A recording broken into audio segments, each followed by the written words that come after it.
శ్రీరామ పట్టాభిషేకం తర్వాత అయోధ్యలో ఒకరోజు సభ జరుగుతూ ఉంటుంది. ఆ సభకు మునులు, మహర్షులు, రాజులు ఇంకా అయోధ్య ప్రజలందరూ హాజరై ఉంటారు. ఆ సభలో ఉన్నట్టుండి ఒకసారి లక్ష్మణుడు గట్టిగా నవ్వుతాడు.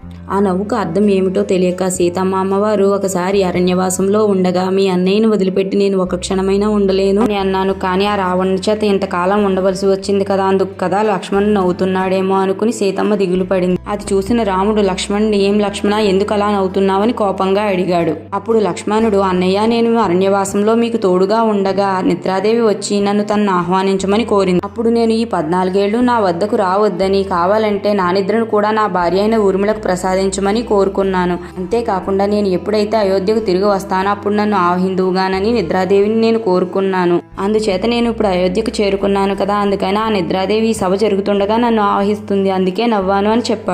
వీడియో నచ్చితే లైక్ చేయండి, షేర్ చేయండి, సబ్స్క్రైబ్ చేయండి. Thanks for watching.